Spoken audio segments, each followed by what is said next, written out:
Nuevamente para mí es un honor el poder estar compartiendo este tiempo de la palabra, de que juntos podamos abrir y estudiar las escrituras. No sé si se me oye bien.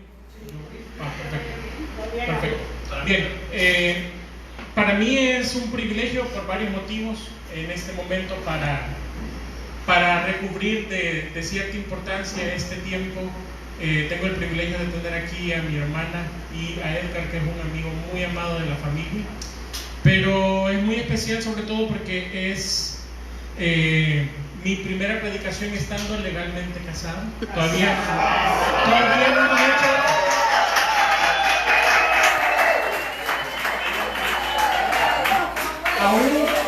Aún falta la boda religiosa, aún falta ese día en el que vamos a tener ese punto de comienzo ya de la vida juntos, etc. Pero para mí también es un privilegio, porque el día de hoy vamos a hacer equipo con Karen.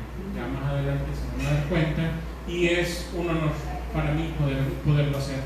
El tema de hoy, el que vamos a estudiar el día de hoy, es uno de los propósitos por los cuales Dios nos colocó en Cristo allá en la eternidad. Y el que vamos a estudiar hoy específicamente es el propósito de la predicación del Evangelio.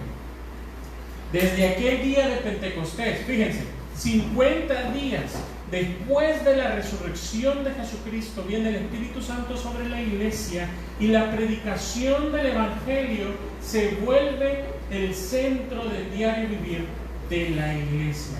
La predicación del Evangelio es uno de los propósitos principales del por qué existe la iglesia. Y para ver un ejemplo, lo vamos a leer así rapidito, no lo vamos a estudiar, solo verlo rapidito. 1 Corintios 15, del 1 al 8, dice de la siguiente manera: además os declaro, hermanos, el Evangelio que os he predicado, el cual también recibisteis, en el cual también perseveráis, por el cual asimismo, si retenéis la palabra que os he predicado, sois salvos, si no creísteis en vano.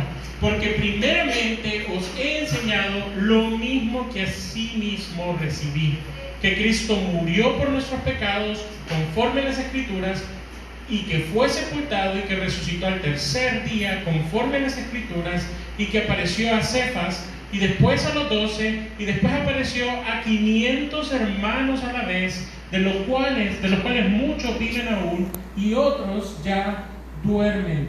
Después apareció a Jacobo, después a todos los apóstoles, y al último a todos, como un abortivo, me apareció a mí.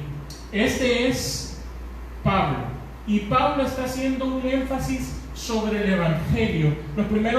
Los verbos de los primeros versículos dice: les he predicado, lo recibieron, perseveran en ello, retienen la palabra. Esto es un énfasis de cómo el Evangelio era la vida de la iglesia primitiva. Pero además nos cuenta que es el Evangelio. En palabras sencillas, el Evangelio es que la Escritura decía que Cristo iba a morir, las Escrituras decían que Cristo iba a resucitar, y que esta muerte que iba a tener Cristo obviamente era por nuestros pecados. Entonces, si Cristo murió por nuestros pecados, la prueba era su resurrección.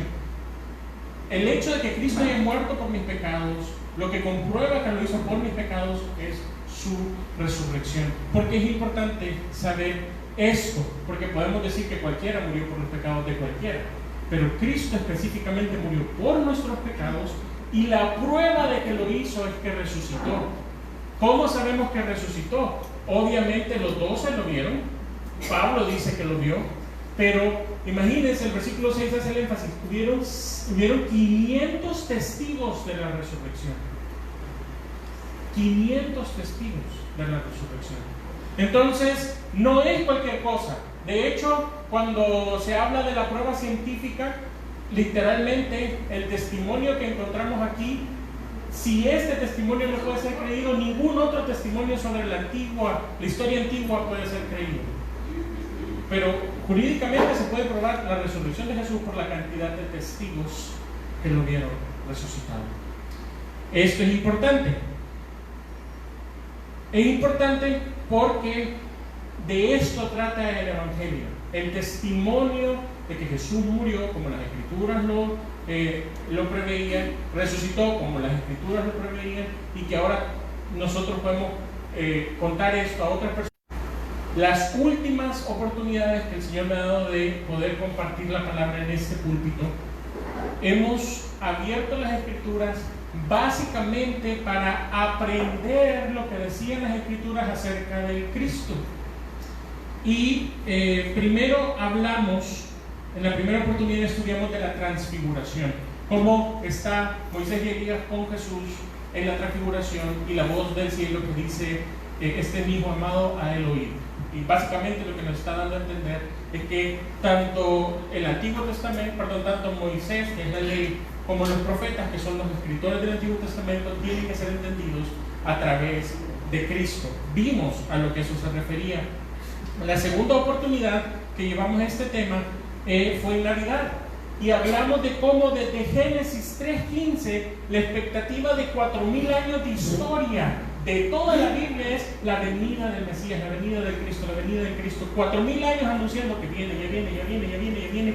Y todo el Antiguo Testamento se desenvuelve en la expectativa de que el Rey Eterno va a nacer. Y no nos paramos a ver todos los versículos porque no había el tiempo para hacerlo.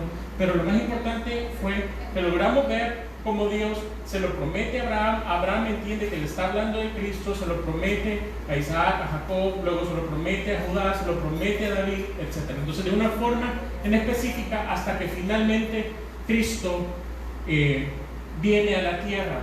Y Cristo es Jesús de Nazaret. Ahora, en el segundo tema que hablamos de esto, vimos cómo Jesús, por la vida perfecta que llevó, es el heredero legal de las promesas de Dios en la ley.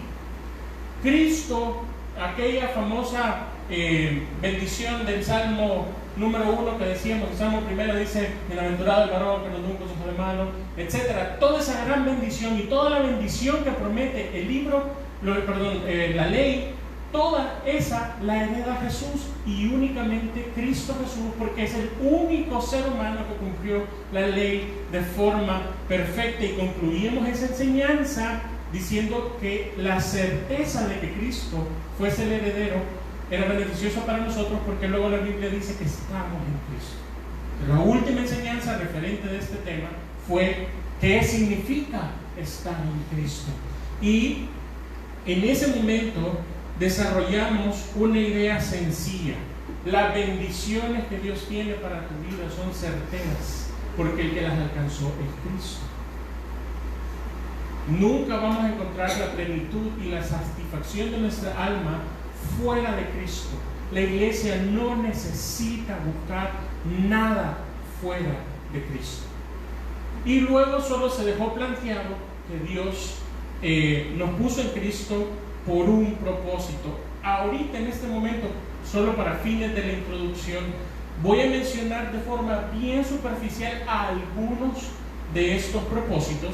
Por ejemplo, cuando nosotros vemos en Efesios 1, dice que Él nos escogió desde antes de la fundación del mundo en Cristo para que fuésemos santos y sin mancha delante de Él. Entonces, este santos y sin mancha habla de la obra de Cristo. Él es el que nos santifica y nos purifica, pero al mismo tiempo uno de estos propósitos es vivir en santidad. Por ejemplo, dice Romanos 6, 1 y 2, que pues diremos, perseveraremos en el pecado para que la gracia abunde. En ninguna manera, porque los que hemos muerto el pecado, ¿cómo viviremos aún en él? Un segundo propósito, glorificar a Dios. 1 Corintios 10:31 dice, si pues coméis o bebéis o hacéis otra cosa, hacedlo todo para la gloria de Dios. Otro más, ser parte de una sola iglesia, asamblea o eclesía, que es la palabra universal. Y solo voy a detener unos segundos.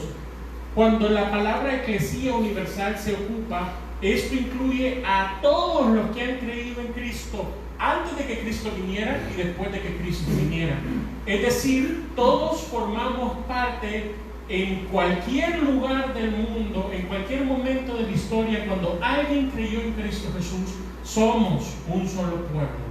Y eso es ser parte de la iglesia, parte de la eclesía. Entonces dice Efesios 2:14, porque Él es nuestra paz, que de ambos pueblos hizo uno, derribando la pared intermedia de separación. Es decir, los creyentes en Jesús, en Cristo, antes de que Jesús viniera, y nosotros, después de que Cristo ha venido, estamos hablando de miles de años de diferencia, pertenecemos a un solo pueblo, la asamblea de Dios, o la iglesia, o la eclesía. Es tan profundo, no podemos estudiar de eso ahorita, que en la ley de Moisés, en la traducción griega, que es de donde nosotros traducimos la Biblia directamente, la Septuaginta, se ocupa la palabra eclesía desde que salen de Egipto. Entonces, la iglesia viene desde que sale de Egipto, solo que nosotros la entendemos de una perspectiva diferente desde Cristo. Ahora, una cuarta razón, insisto, esto solo es superficial, por la que nosotros hemos sido puestos en Cristo, es predicar el Evangelio. Primera de Pedro 2:9 dice: mas vosotros sois linaje escogido, real sacerdocio, nación santa, pueblo adquirido por Dios, para que anunciéis las virtudes de aquel que os llamó de las tinieblas a su luz admirable. Mire cómo lo dice el pastor Tim Keller. A mí me encanta lo que dice el pastor Tim Keller en el libro Dios Pródigo. Dice que la predicación del Evangelio se asemeja a un mendigo diciéndole a otro mendigo dónde conseguir pan. Eso es todo. Yo que predico el Evangelio no soy mejor que el que está sentado escuchando el Evangelio. Los dos son más necesitados. Yo no te alimento, es Cristo. La gente no necesita venir a mi religión, necesita llegar a Cristo. Y de esto se trata el Evangelio. No de personas que se sienten superiores y que podemos juzgar a los demás y decir todo esto está mal. No, no, no. Somos débiles, pecadores, que le cuentan a otro cómo es que somos salvos a pesar de ser pecadores. Esto es la parte más importante. El día de hoy vamos a ver 3 puntos específicos en esta enseñanza. El primero es cómo Jesús le explica a sus discípulos cómo desde el Antiguo Testamento Dios profetizó que se iban a evangelizar. Lo segundo que vamos a ver el día de hoy es que el éxito de la predicación del Evangelio es el Espíritu Santo, no los programas ni los shows, es el Espíritu Santo. Y número 3, finalmente vamos a ver qué es el Evangelio, solo para refrescarlo. Vamos a orar.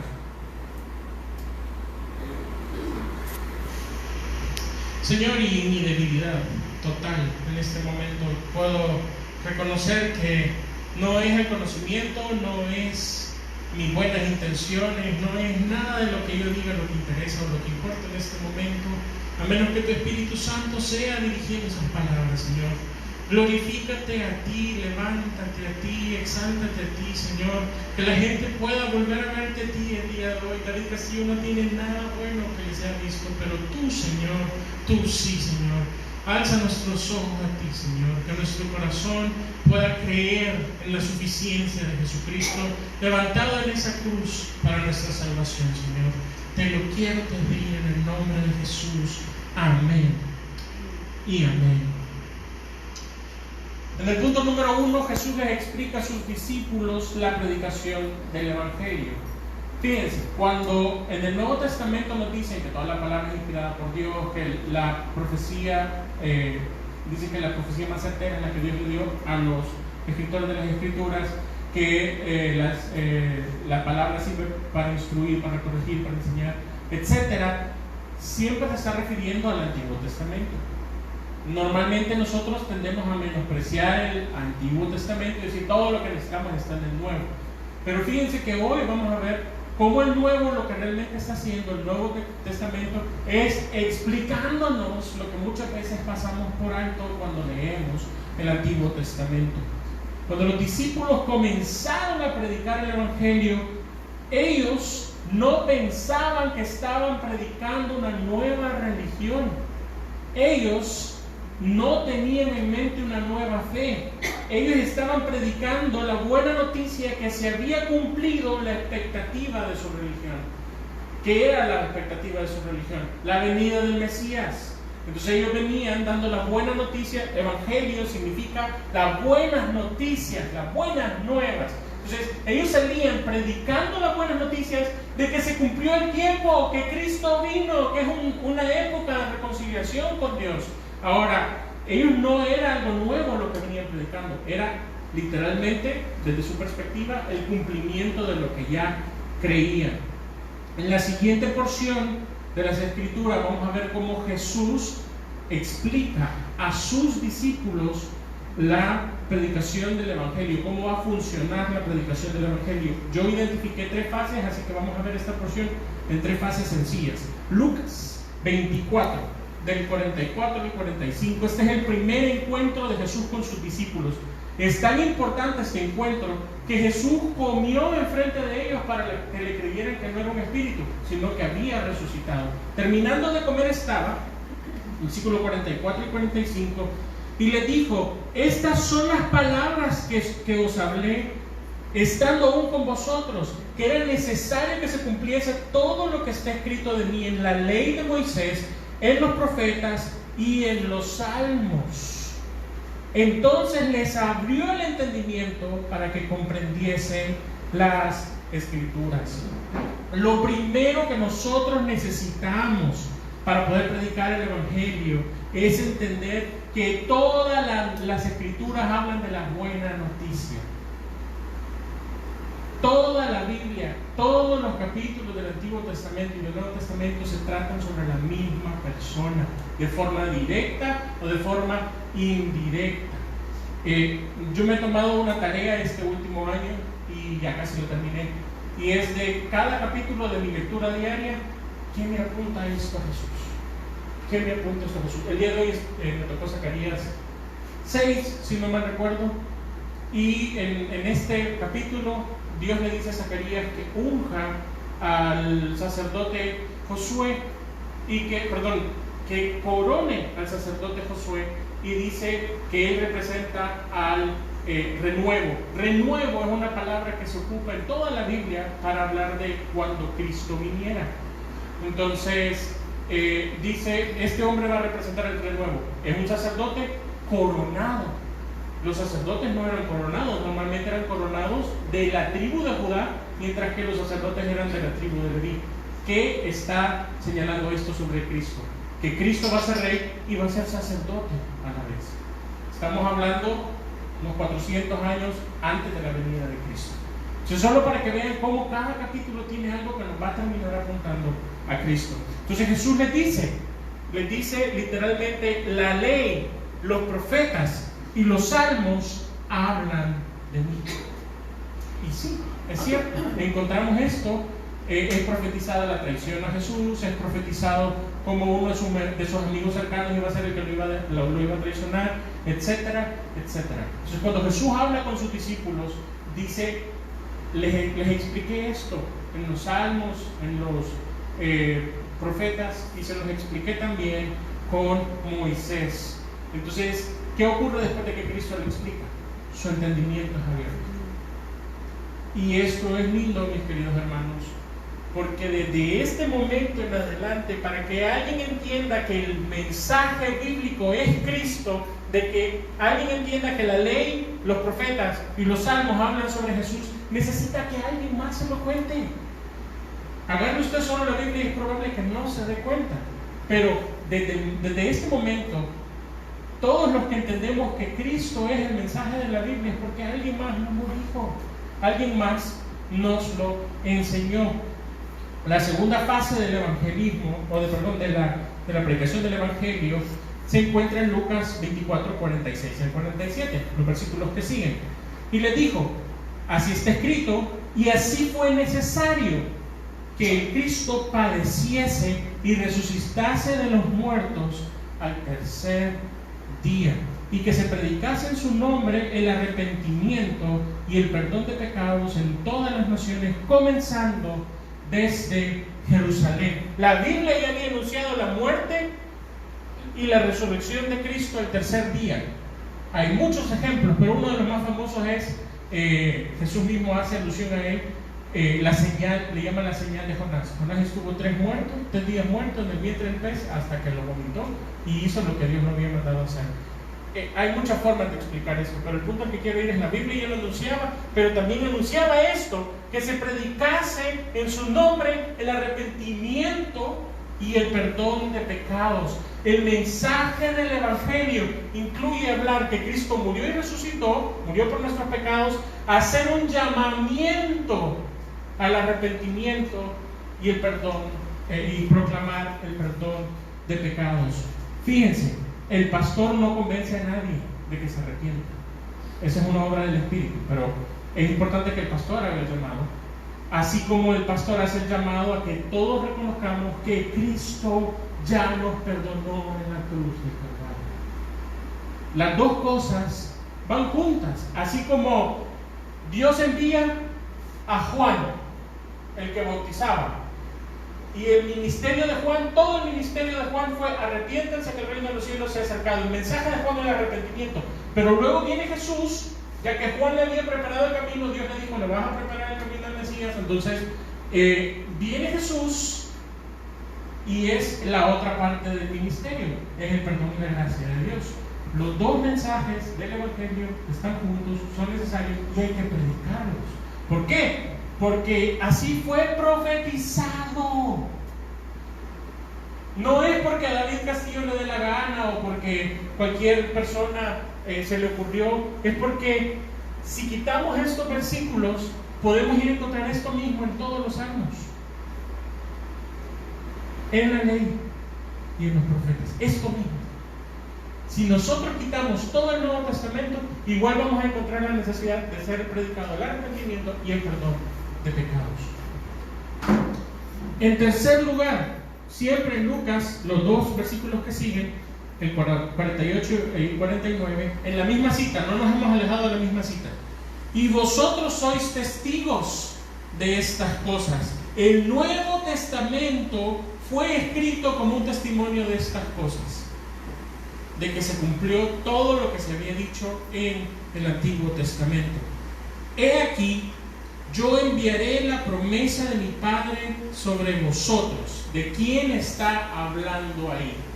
Del Espíritu Santo.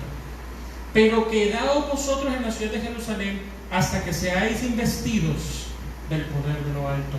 Es decir, Jesús les explica con las Escrituras todo lo que la Biblia hablaba sobre él. En segundo lugar, Jesús les explica cómo las Escrituras profetizan la predicación del Evangelio. Pero esta predicación del Evangelio solo se puede hacer con el poder del Espíritu Santo. Bien, ahora, ¿por qué es importante la venida del Espíritu Santo? Porque el mensaje del Evangelio en sí mismo es inverosímil. Es para el ser humano ilógico. Y ya lo vamos a ir viendo un poco más adelante. Pero por más bonito que usted trate de poner el mensaje del Evangelio, sin la ayuda del Espíritu Santo es imposible que una persona lo entienda. Por más elocuencia que tenga la persona que está hablando aquí, usted puede salir muy motivado y creyendo: sí, Jesús, está bien, pero no va a haber la fe en su corazón a menos que el Espíritu Santo lo genere. Por eso es que el segundo punto, y fíjense que cuando lo estaba estudiando sentía arrepentimiento en mi corazón de la frase. El punto número 2, el Espíritu Santo es el máximo responsable del éxito de la predicación del Evangelio. El error aquí es que no es el máximo, es el único responsable. Así que si me perdonan, es un error, literalmente. Decir que algo de ayuda tiene el ser humano, no es cierto. El único responsable del éxito de la predicación del Evangelio es el Espíritu Santo. El Espíritu Santo es el que genera la convicción en el corazón del ser humano para reconocer que Jesús es el Cristo. Yo puedo presentarles miles de versículos que apuntan a que Jesús es el Cristo, pero solo el Espíritu Santo puede convencerlos de esta realidad. ¿Por qué? Porque la tendencia del ser humano es a no creerle a Dios. Fíjense, la Biblia nunca La Biblia nunca se plantea demostrar la existencia de Dios. La Biblia es un libro muy interesante que pareciera que lo que quiere es darnos argumentos para que le creamos a Dios. No que creamos que Dios existe, sino que le creamos a Dios. Durante 4000 años hace una gran flecha para señalar y decir, este es. Y los últimos años, los del Evangelio, es este llamado Jesús de Nazaret. Él es el Cristo que hemos estado esperando los últimos 4000 años. Eso solo lo puede hacer el Espíritu Santo. O sea, toda la Biblia genera la expectativa con argumentos lógicos. Fíjense, lo que estoy diciendo es intencional. Nuestra fe no es ciega, tiene argumentos lógicos. ¿Cuál es el argumento lógico? Que así lo dijo Dios. Voy a creerlo porque Dios así lo dijo, porque se fue cumpliendo en cada una de las situaciones y tiene lógica, la lógica de Dios. Ahora, Juan 16, 8 al 4, hablando sobre las responsabilidades del Espíritu Santo, dice lo siguiente, dice, del 8 al 14, dice, y cuando Él venga, hablando sobre el Espíritu Santo, convencerá al mundo de pecado, de justicia y de juicio. De pecado por cuanto no creen en mí, de justicia por cuanto voy al Padre y no me veréis más, y de juicio por cuanto el príncipe de este mundo ha sido ya juzgado. Aún tengo muchas cosas que deciros, pero ahora no las podéis sobrellevar. Pero cuando venga el Espíritu de verdad, Él os guiará a toda la verdad, porque no hablará de su propia cuenta, sino que hablará de todo lo que oyere, y Él os hará saber todas las cosas que habrán de venir. Él me glorificará, porque tomará de lo mío y os lo hará saber. No hay intervención de hombre en esas palabras. Todo es el Espíritu Santo. Claro, obviamente Dios usa maestros, usa pastores, pero al punto al que quiero ir es que el que convence no es el maestro, no es el pastor, es el Espíritu Santo. Es el Espíritu Santo. Y esto es importante porque nosotros tendemos a adorar y exaltar lastimosamente a los pastores. Y los pastores son lo mismo que todos ustedes, todos somos lo mismo, somos pecadores débiles, que sin la ayuda del Espíritu Santo ni siquiera podemos hacer que este mensaje sea entendido. Esa mosca anda queriendo que me la coma. Bien, ahora, este es el punto. El Espíritu Santo da la convicción en el corazón de que Jesús es el Cristo. No la doy yo, no la da el pastor Hernán o el pastor Jorge, no la da nadie más que el Espíritu Santo. Bien, segundo punto. El Espíritu Santo es el que lleva al ser humano a confesar con su boca que Jesús es el Señor. 1 Corintios 12:13 dice, por tanto os hago saber que nadie que hable por el Espíritu de Dios llama anatema a Jesús, y nadie puede llamar a Jesús Señor, sino por el Espíritu Santo. Es decir, el Espíritu Santo me convence de que Jesús es el Cristo. El equivalente a decir Cristo, obviamente dijimos que Cristo es en el griego, Mesías es en el hebreo, pero lo que significaba esto es el rey, el ungido, el especial, el elegido, el profeta, etc. Pero como una distinción, porque pueden haber otros profetas, pero este es el profeta. Pueden haber otros reyes, pero este es el rey. Entonces, el Espíritu Santo es el que nos lleva a la confesión de que Jesús es el Señor. Jesús es el Señor. Y esta frase no es como la frase que usamos como, miren ese señor de allá o este señor, aquel señor. No, porque en español lastimosamente se malentiende. Lo que la frase o la palabra Señor significa es rey. Está hablando de señorear, de señorío. Entonces, obviamente, por ejemplo, los que conocen el inglés saben la diferencia entre Sir y Lord. Entonces, hay una gran diferencia. Él es el rey. Eso es lo que viene el Espíritu Santo a decir. Viene el Espíritu Santo y nos dice, Jesús es el rey, mi rey. Ahora, teniendo esto claro, La fórmula de la salvación que nos entrega la Biblia es la convicción en Cristo y la confesión de que Jesús es el Cristo. Mire lo que dice Romanos 10, 8 al 11. Mas, ¿qué dice? Cerca de ti está la palabra, en tu boca y en tu corazón. Esta es la palabra de fe que predicamos, que si confesares con tu boca que Jesús es el Señor y creyeres en tu corazón que Dios le levantó de los muertos, serás salvo, porque con el corazón se cree para justicia, pero con la boca se confiesa para salvación. Pues la Escritura dice: todo aquel que en él creyere no será avergonzado. Ahora, si se dan cuenta de la fórmula de la que acabamos de hablar, tanto la convicción como la confesión son del Espíritu Santo.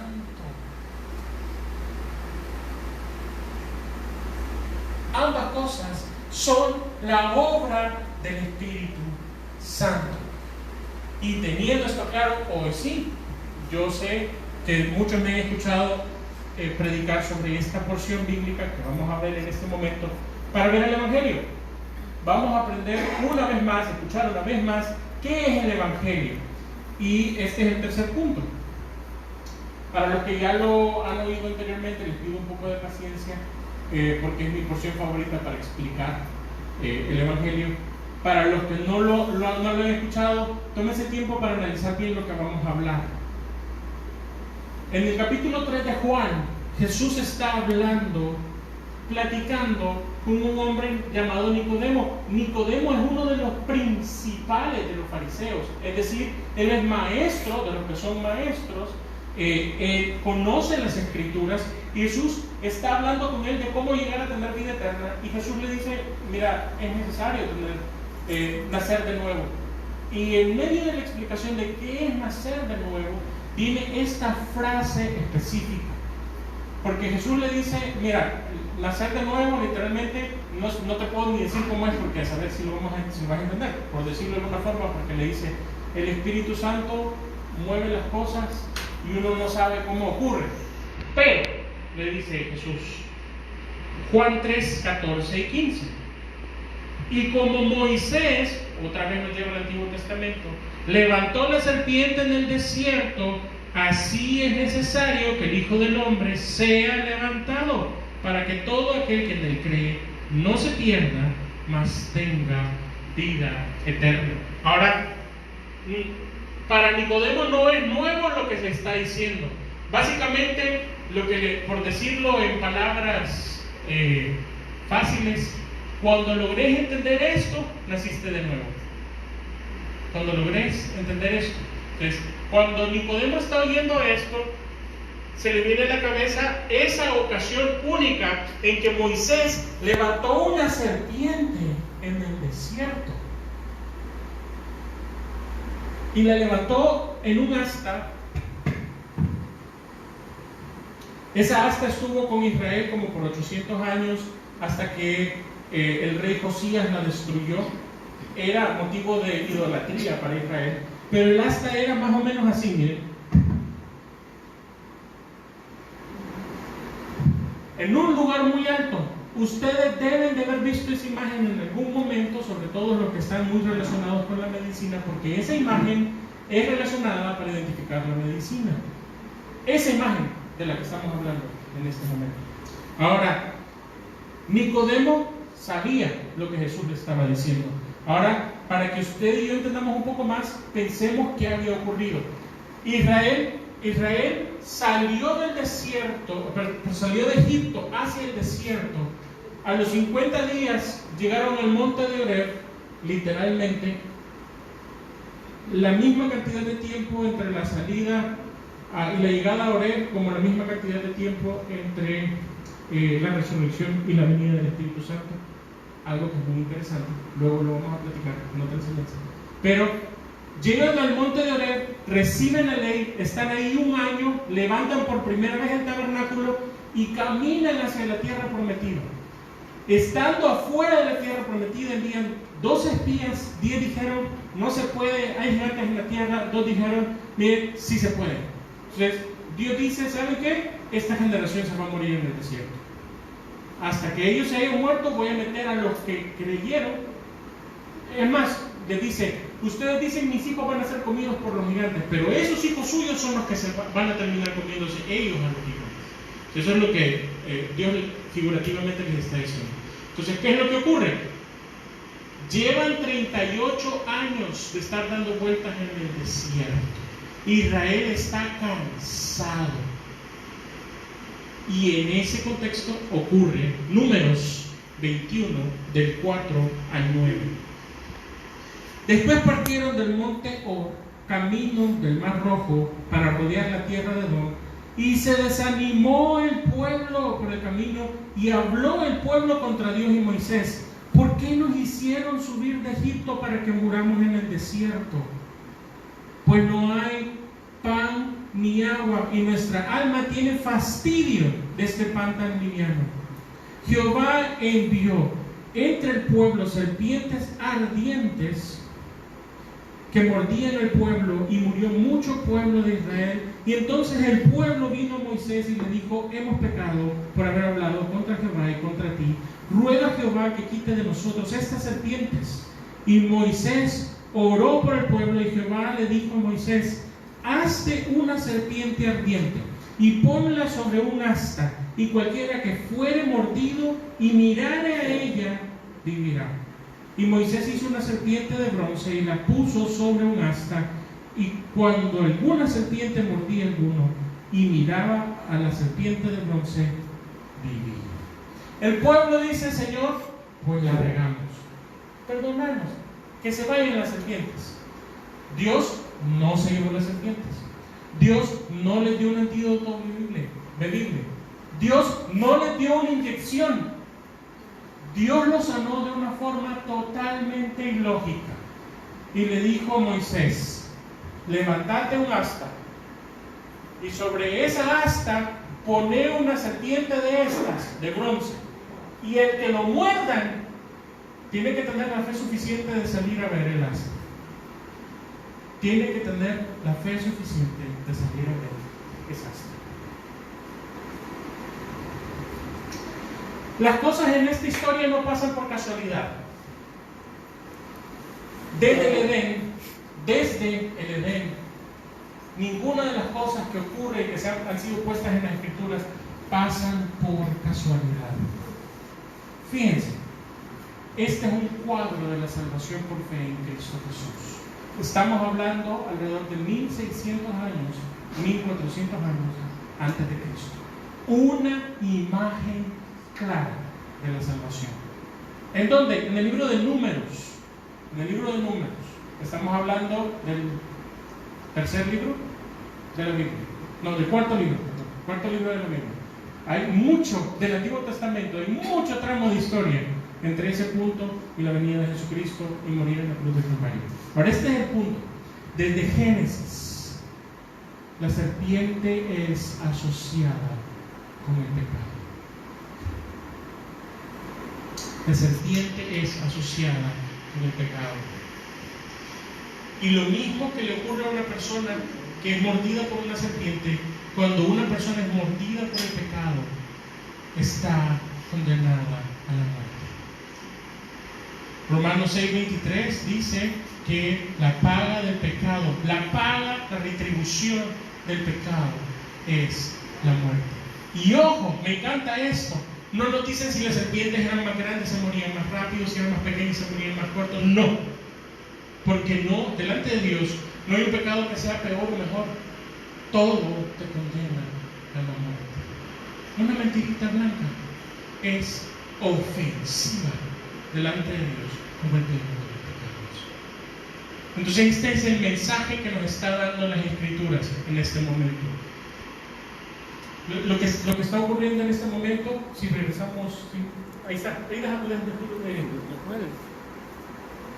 Lo que nos está diciendo en este momento Jesús es: como Moisés levantó a la serpiente del desierto, así es necesario que el Hijo del Hombre sea levantado. Así como Moisés puso esa serpiente en el asta, así es necesario que Jesús fuera puesto en esa asta. ¿Para qué? Para que todo aquel que sea mordido por el pecado, que está condenado a la muerte, solo vuelva a ver hacia esa cruz para salvarse. Es ilógico, humanamente hablando, pero es la lógica de Dios. Miren lo que Dios hace. Cuando nosotros volvemos a ver a la cruz, en 2 Corintios 5:21 dice que el que no conoció pecado, por nosotros lo hizo pecado, para que nosotros fuésemos hechos justicia de Dios en él. Cuando tú vuelves a ver a la cruz, tus pecados pasan a Cristo. Y la bondad de Cristo, la justicia de Cristo, el cumplir la ley de Cristo, se te atribuye a ti. Cristo es visto como tú, y tú eres visto como Cristo. La bondad de Cristo, el cumplimiento de la ley de Cristo, se te atribuye a ti, solo por volver a ver hacia la cruz. No tienes que hacer más nada. No tienes que ser ni siquiera muy inteligente. No tienes que saberte toda la Biblia. Solo necesitas volver a ver a la cruz con fe. No necesitas tener la mejor conducta del mundo. No necesitas hacer muchas horas de ayuno. Solo necesitas volver a ver a la cruz con fe. Eso es todo lo que necesitas. Pero para eso tienes que reconocer algo en ti mismo. Que has sido mordido por la serpiente. Que has pecado. ¿Saben qué? Si necesitamos entender qué tanto ofende a Dios nuestro pecado, voy a ponerlo personal, pero agárralo para usted. Yo merecía morir en esa cruz. Yo merecía estar ahí solo, desnudo, humillado, desfigurado, porque eso es lo que provoca en el corazón de Dios el pecado. Y Cristo tomó mi lugar. Cristo tomó mi lugar. Solo lo redujo a volver a ver a la cruz con fe. Y la pregunta es, ¿por qué? Y lo responde Juan 3, 16 al 18. La respuesta es, porque así de grande y de fácil y de sencillo y de gigantesco amó Dios al mundo, que ha dado a su Hijo unigénito, para que todo aquel que en Él cree no se pierda, mas tenga vida eterna. Porque no envió Dios a su Hijo al mundo para condenar al mundo, sino para que el mundo fuese salvo por Él. El que cree en Él no es condenado, pero el que no cree ya ha sido condenado por no haber creído en el nombre del unigénito Hijo de Dios. Es tan fácil como volver a ver a la cruz con fe, pero tan difícil como reconocer que lo necesitas. Es tan fácil como volver a ver a la cruz con fe, pero tan difícil como reconocer que eres un pecador y que estás condenado a la muerte. Yo quisiera que todos saliéramos algún domingo diciendo, yo estoy libre, Dios ya no me va a condenar, por nosotros mismos. Es algo que sería bonito, pero la verdad es que cada semana tenemos que salir diciendo, solo por la misericordia de Dios no fui destruido, y me alcanzó el tiempo para volver a ver a la cruz. Me alcanzó el tiempo para volver a ver a Cristo en la cruz.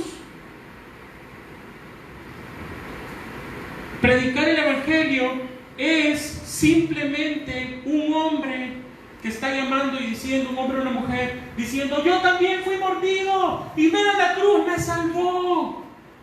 Volver a ver a la cruz es lo que me ha salvado. Yo también fui mordido, yo también estaba condenado, yo también merecía morir. Pero Cristo me salvó. Dios determinó esto así desde el Antiguo Testamento, como lo decía. Mira cómo lo profetiza Isaías 45, 22. Y dice, mirad a mí y sed salvos. Mirad a mí y sed salvos. Todos los términos de la tierra, porque yo soy Dios y no hay más. Mire cómo remata Juan 3:36. Esto es muy importante. El que cree en el Hijo tiene vida eterna. Pero el que se rehúsa a creer no verá la vida, sino que la ira de Dios está sobre él. La ira de Dios está sobre el que no cree.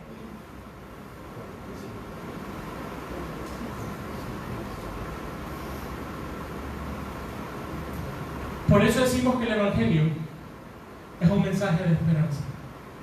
Un mensaje de todavía estás vivo, todavía estás escuchando, todavía puedes ver a la cruz. Todavía puedes volverte a la cruz. Todo lo que Dios está esperando es que vuelvas a ver a la cruz. Que el Espíritu Santo te dé la luz de entender que Jesús es el Cristo y poderlo confesar con tu boca. La iglesia cristiana está comprometida con este mensaje. El tiempo que nosotros tomamos como iglesia en estudiar la palabra, enseñar la palabra, es para que cada uno de ustedes ahí donde está pueda hacer una palabra de esperanza para el pecador. No porque usted no peque, porque usted siendo pecador encontró esperanza. De esto se trata. Nosotros los que predicamos aquí, no estamos aquí para que nos aplaudan. Nosotros les estamos aplaudiendo diciendo: ánimo, prediquen el Evangelio. ¿Y dónde están? Yo no voy a llegar ahí, pero tú sí. Muestra a Cristo, dale esperanza a los que están detrás de ti, alrededor de ti. Por eso, mis queridos hermanos, es importante que entendamos que la predicación del Evangelio es una responsabilidad de todos en nuestra vida diaria. Necesitamos predicarlo en casa, necesitamos predicarlo en el trabajo, necesitamos predicarlo en la sociedad y necesitamos predicarlo a nosotros mismos. David le preguntaba: ¿por qué te abates, alma mía? Aún voy a adorar a Jehová. Eso es predicarse el Evangelio. Todavía hay esperanza en Cristo. Necesitamos esto. La conclusión es esto: uno de los propósitos de Dios al colocarnos como iglesia en Cristo es que este mensaje sea proclamado. Hay algunos que trabajan en este mensaje de tiempo completo, por ejemplo el pastor Hernán, el pastor Jorge, y otros que invierten en el mensaje con sus ofrendas y sus diezmos. Esto es difícil de decirlo de otra forma, pero ¿por qué se diezma y se ofrenda en las iglesias? No es por riqueza, es para que el mensaje llegue al que no lo ha escuchado. Es para que el que esté escuchando sea adiestrado de cómo presentar mejor el Evangelio. Y si queda un mejor ejemplo, la primera persona en diezmar lo hizo por fe y fue Abraham. No existía la ley. Los diezmos y las ofrendas son un compromiso con el Evangelio, no con el pastor, no con la iglesia, sino con el mensaje que trae esperanza.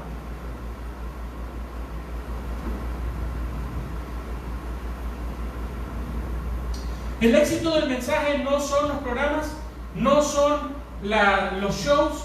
El éxito del mensaje es el Espíritu Santo. En cuanto nosotros creamos que tenemos que hacerlo más atractivo o menos duro, significa yo no confío en el Espíritu Santo. Imagínense lo contradictorio de este mensaje. El Rey eterno, el Rey del universo llamado Jesús de Nazaret, murió en una cruz por nuestros pecados, para perdonar los pecados de su pueblo. Resucitó al tercer día y ahora reina junto a la majestad en los cielos.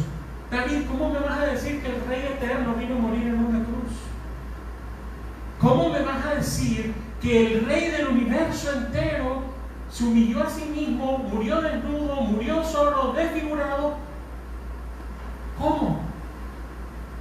Sí, te lo puedo decir, puede sonar ilógico, pero es el Espíritu Santo el que te lleva a la convicción de que lo hizo por ti. Lo hizo por ti. Miren lo sencillo que es. Quiero terminar con este versículo. Lucas 23, 42 al 43. Y le dijo a Jesús: acuérdate de mí cuando vengas en tu reino. Reconoció a Jesús como rey. Versículo 43. Entonces Jesús le dijo: de cierto te digo hoy estarás conmigo en el paraíso. Eran los dos ladrones. Uno insulta a Jesús, el otro está a la par. ¿Qué posición más ilógica, mis queridos hermanos, para creer que Jesús es el Cristo? Lo tiene a la par, muriendo, humillado, y cree que Él es el Rey. Ese es el don del Espíritu Santo. Ese es el don del Espíritu Santo.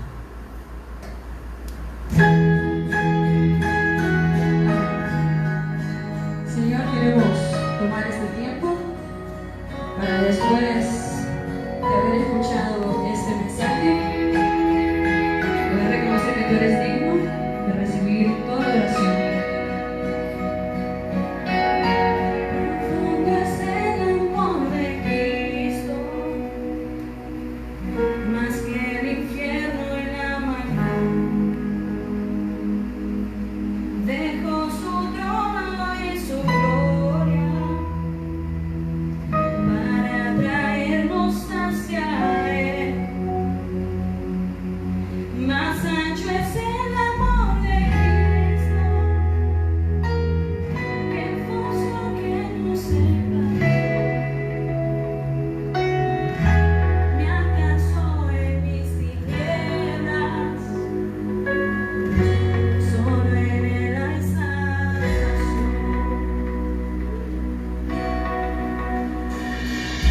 Más profundo que más allá del cielo está tu amor, me bastará. Más fuerte es el amor de Cristo que mi enemigo más feroz. Me sostiene la tormenta, las aguas no me cubrirán. Me guiará el amor de Cristo en el más hondo valle aquí. Me pastoreará por siempre y me guarda junto a Él. Más profundo, más allá del cielo está tu amor, me bastará.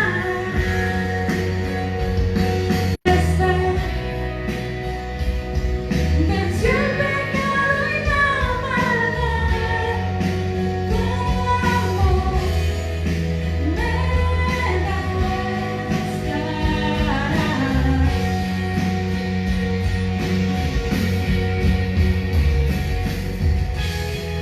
Señor, queremos reconocer que tú eres Dios, queremos reconocer que tú eres Rey, y hoy, Padre, queremos tomar este tiempo para reconocer nuestra eterna gratitud delante de ti. Gracias porque eres tú el que nos equipa para ser aptos en la hora del ministerio, Señor. Más dulce es el amor de Cristo, mientras más cerca estoy del fin. Disfrutaré su amor por siempre. Me llenará el amor de Cristo al su rostro contemplar. Yo le amaré por siempre, su alabanza cantaré, su alabanza cantaré.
Él lo seguirá haciendo, Señor. Te reconocemos como el eterno Dios y Rey de nuestras vidas.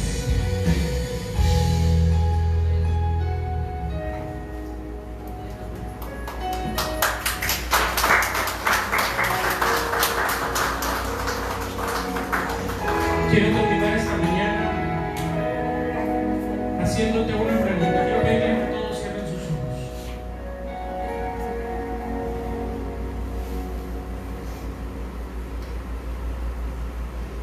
Es probable que tú hayas escuchado el mensaje del Evangelio muchas veces. Es probable que hoy sea la primera vez que lo oigas, pero si tú nunca has vuelto a ver la cruz con fe, si no has tenido la oportunidad de confesar que Jesús es el Cristo, el Rey,